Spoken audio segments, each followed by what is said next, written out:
Welcome back, traveler. Where were we? A faint, metallic tang of old earth and rust filled the air as Frank finally nudged aside the last crumbling stone. Beyond, a shadowed passage beckoned. Dust motes danced in the single shaft of moonlight piercing the collapsed ceiling, illuminating ancient carvings that depicted smiling, slightly confused gnomes.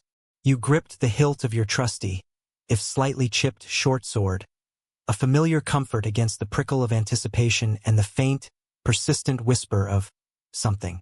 This was it. Another lost crypt, another chance for glory, or at least a decent haul of shiny bits to pay off that overdue tab at the rusty flagon. Your lucky, slightly too large gauntlet felt warm on your hand, a superstition you clung to fiercely after that incident with the animated broom. As you stepped fully into the silent chamber, your boots scuffed something small and metallic. A glint caught your eye, not gold, but a perfectly spherical, obsidian orb pulsing with a soft, purple light. Then, with a sudden, alarming pop, a nearby sarcophagus lid slowly, painstakingly, began to rise. I pick up and hold the obsidian orb in my offhand and keep my short sword ready in my main hand. Your fingers close around the orb, its purple light throbbing against your palm as your trusty short sword comes up. Ready.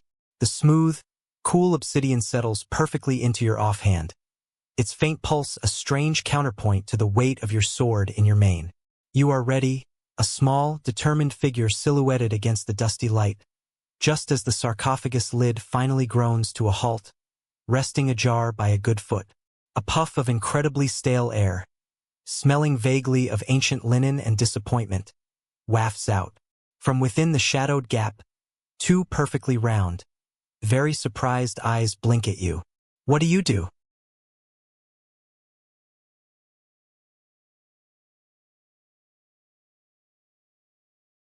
I say, hello. Good morning to you, good sir or madam. How was your sleep? To the figure that is waking from the sarcophagus. I also take in and try to figure out what is coming out of the sarcophagus. Hello. Good morning to you, good sir or madam. How was your sleep?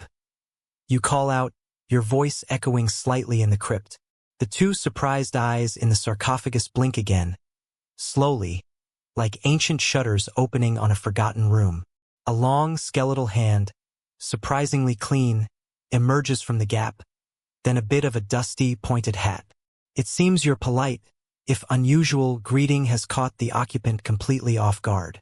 As the figure begins to stir, you try to piece together its nature, your mind sifting through dusty lore and cautionary tales. Your cheerful, if bold, salutation seems to have disarmed whatever initial hostility might have been brewing, giving you a crucial moment to observe.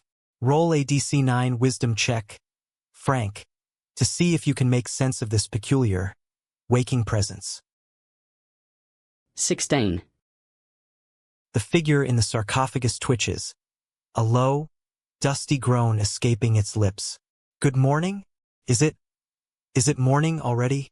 A wave of understanding washes over you, Frank, as you take in the scene. The pointed hat, the unexpectedly clean skeletal hand, the slightly too large spectacles perched precariously on a bony nose. This isn't some ravenous undead horror. This is a gnome. A wizard gnome, by the looks of it, roused prematurely from a very, very long nap. His surprise is genuine, almost comical, and his disorientation is palpable. He seems less interested in attacking and more concerned with the time of day. What do you say to the reawakened gnome?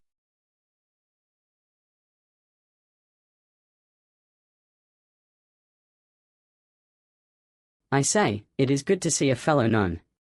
Do you remember how you came to be in this place? Also, do you know what this place is? And what this orb is that was just laying on the floor here? A dusty cough, like a tiny, ancient bellows struggling to ignite, precedes the gnome's next words. It is good to see a fellow gnome. Do you remember how you came to be in this place? Also, do you know what this place is? And what this orb is that was just laying on the floor here? You ask, your voice a welcome sound in the musty air.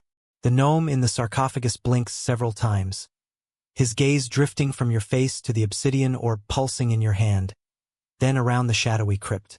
Your friendly, familiar greeting, Gnome to Gnome, seems to cut through some of his initial confusion.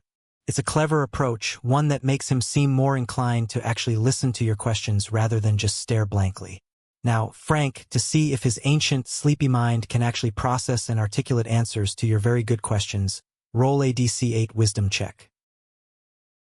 18. A fellow gnome, you say? The voice from the sarcophagus was thin, reedy, and laced with the dust of centuries. Ah yes, I suppose I am. The old gnome pushes himself up, a surprisingly spry movement that sends a puff of ancient dust swirling. He's clad in what appears to be once fine, now threadbare robes, and he squints at you, then at the orb, then at the crypt walls with a look of profound bewilderment. His eyes, though bleary with sleep, hold a spark of ancient knowledge. This place, he murmurs, his gaze sweeping over the carved gnomish figures on the walls. This is the crypt of whispering stars, if memory serves, or perhaps the tomb of the drowsy dreamers. Names always did get muddled after a good long nap. He taps a bony finger to his chin. As for why I'm here, that's a bit fuzzy. Something about a most important warding ritual. A very, very long warding ritual. And the orb. He leans forward, his gaze sharpening on the obsidian sphere in your hand. Ah yes, the orb of Somnus. It holds the slumber, you see. My slumber and, well, other slumber. Best not to disturb it too much, unless you want company. He gives a little shudder, a dry, rattling sound. But you, young gnome, you seem rather awake. What brings a sprightly fellow like yourself to my humble, dusty abode? What do you tell him, Frank?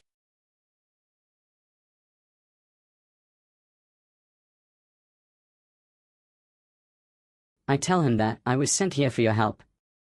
Your reputation of being one that can lift up those that need lifting. I need help being lifted, good sir. Can you help lift me in a finical way? I was sent here for your help. Your reputation of being one that can lift up those that need lifting. I need help being lifted, good sir. Can you help lift me in a financial way? You ask, cutting straight to the chase. The old gnome blinks at your directness. His ancient eyes, though still a little glazed with sleep, seem to twinkle with a flicker of amusement. He considers your words, lifting up those that need lifting, and a faint, almost imperceptible smile plays on his lips. It's a clever turn of phrase, one that seems to resonate with some long-forgotten memory or self-perception within his dusty mind. He ponders your request, the financial aspect a new variable in his centuries-old slumber. Frank, roll a DC-9 wisdom check to see if your flattery and unique request can sway the ancient gnome to consider your predicament. To be continued.